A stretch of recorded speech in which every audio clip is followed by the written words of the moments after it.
very much. So we've heard from a judge and we've heard from a lawyer, and I can talk about CASA all day long, but to really get at the heart of what CASA volunteers do, you really need to talk to a CASA volunteer.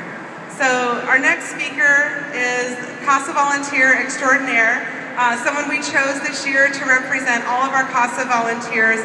So we wanted to spotlight for the amazing work that she's done. She's been a CASA volunteer for I think almost 3 years. She's done an incredible job. She's always gone above and beyond and has just really exemplified everything that we want in our CASA volunteers. So at this time, I'd like to bring up CASA volunteer Cindy Blum to say a few words about what she does. Cindy Blum, take correction. We'll let it slide.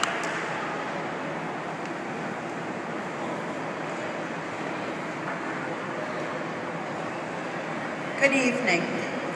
I would like to start by offering my thanks to Wendy Graham, our wonderful executive director, Carletta Chandler, my extremely supportive supervisor, and the entire staff of Philadelphia CASA for this honor.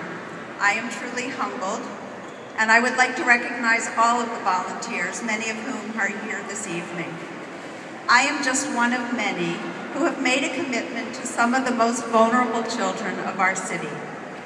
Children who, by no fault of their own, find themselves caught in the roller coaster ride of the foster care system. Public speaking is not something I do easily. Not here in this kind of venue, not on radio, and certainly not in the imposing confines of a courtroom. But when I made the commitment to become a CASA volunteer, it was no longer about me and my comfort level, but rather about the children for whom I am advocating. With the daunting directive to act as the eyes and ears for the court, finding the correct balance between what is in the child's best interest and his or her wishes, I have to find my voice. I have to be that child's voice. I have to ensure that the name on the court documents and the number on the case file has a voice. In so many ways, foster children are like all typical children. They play, they learn, they laugh, they love. But far too often, they cry, they hurt, they cower, and they are silent. We, as a collective caring community, cannot stand by and let this happen. A number of years ago, I attended a professional training focusing on the education of children living on the autism spectrum. The words of the expert still reverberate within me.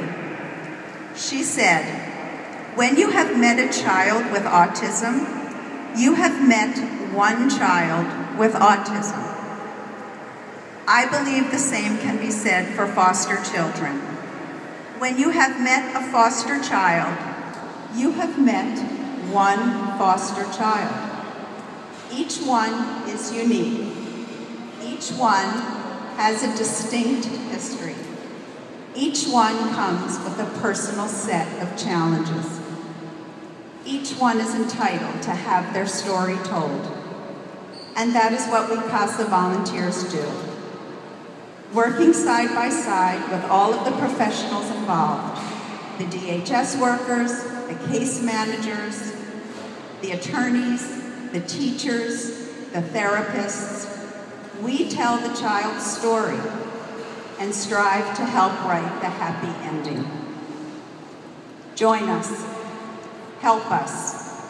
Put the word out there. Raise the awareness.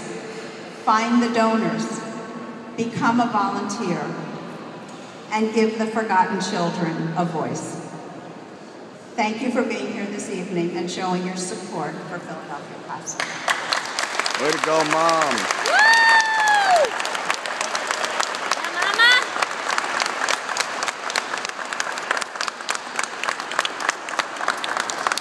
She really is a professional speaker.